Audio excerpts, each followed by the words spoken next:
Good morning, everyone. Welcome to 10 Minutes Daily Cafe Chat. It is Sunday, March 22nd, 2026. Happy Sunday! I stayed up way too late last night. Uh-oh, what happened?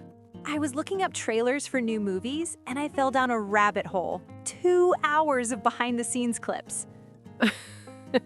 Classic Lisa.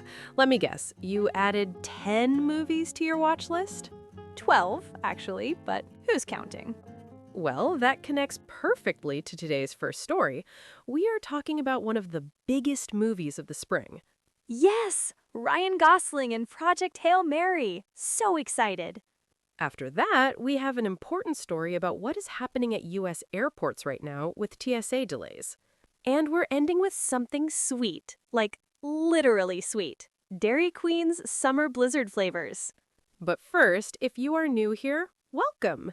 Every day we take real headlines and turn them into a relaxed English conversation, perfect for listening practice or shadowing. We keep it casual, fun, and under 10 minutes. So if that sounds good, subscribe and join us every day. Today's keyword is persevere. It means to keep going even when things are really hard. Persevere. Love that. Let us get into it. So first up, a movie that just came out. Project Hail Mary, starring Ryan Gosling. I have been waiting for this one for months. The book by Andy Weir was amazing. For anyone who does not know, Andy Weir wrote The Martian. Matt Damon gets stuck on Mars and grows potatoes to survive. That movie was incredible, and this one is similar because it's about a person stuck alone in space. Ryan Gosling plays Rylan Grace, a middle school science teacher. He wakes up on a spaceship with no memory of how he got there. That is literally my worst nightmare. It gets worse. He was sent there to solve a crisis, and not a small one. Something is infecting our sun and making it dimmer. Wait, the sun is dying? Basically, yes.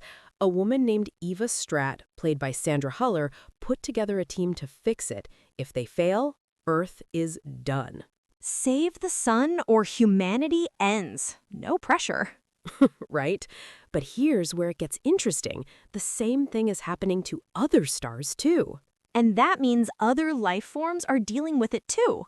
Exactly. And that's how Grace meets Rocky, an alien scientist from another star system. Okay, and here's what I loved. Rocky is not scary at all. He looks like a mix between a rock and a dog. The reviewers are all talking about how adorable he is. There was a real risk he would be too cute. But the directors, Phil Lord and Christopher Miller, balanced it perfectly. You laugh, but you also feel the emotion. James Ortiz is both the puppeteer and the voice of Rocky. His performance is incredible. You really feel the connection, even though Rocky isn't human. What I love about Andy Weir's stories is the core message. It's not about muscles or weapons. It's about knowledge, patience, and asking for help. That line stuck with me. Alone is bad, not alone is better. So simple, but so powerful. And this is actually Ryan Gosling's third space movie. He played Neil Armstrong in First Man. He has this quiet, sympathetic quality that's perfect for these roles. The screenplay by Drew Goddard, who also wrote The Martian, ties it all together. It really shows. The writing is sharp and the pacing is perfect. If you loved The Martian, you're going to love this one. Same DNA, but with an even bigger emotional payoff. I think this might be one of the best movies of 2026. Seriously, go see it. All right, let us shift to something more serious. If you are traveling to the U.S. right now, you need to hear this. We are talking about the TSA. That stands for the Transportation Security Administration. They screen you at airport security. There has been a partial government shutdown since February 14th. The Department of Homeland Security lost its funding. And because TSA is part of that department, the officers are still working, but they're not getting paid. They just missed their first full paycheck. Think about that. That is devastating, and it's showing at the airports. At George Bush International in Houston, the wait time hit 150 minutes, 2.5 hours just for security. Atlanta was at 75 minutes. Even someone from Vermont posted about a huge line for their tiny airport. The call-out rate is approaching record highs. Workers simply can't afford gas or childcare. Honestly, can you blame them?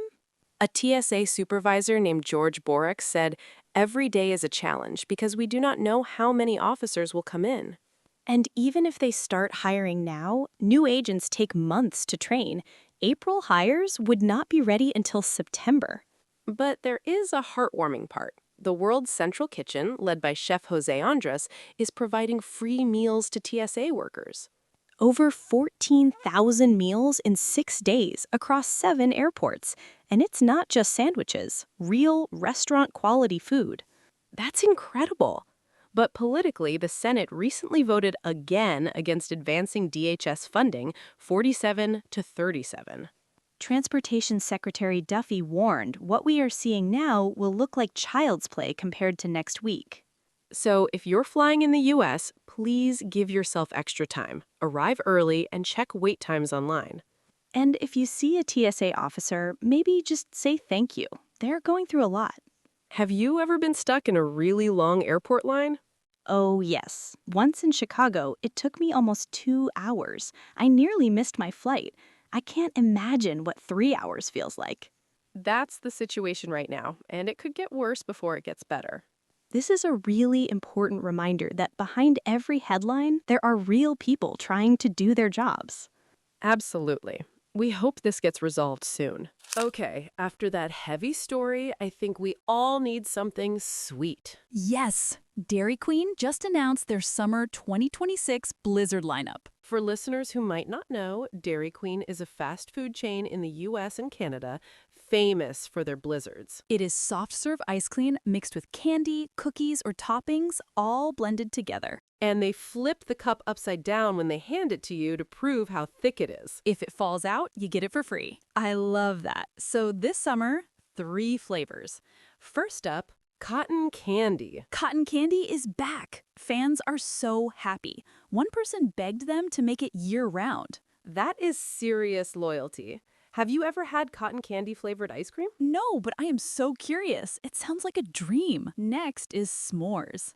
Lisa, can you explain what s'mores are? Of course. It is a classic American campfire treat. Graham cracker, chocolate, toasted marshmallow, all squished together.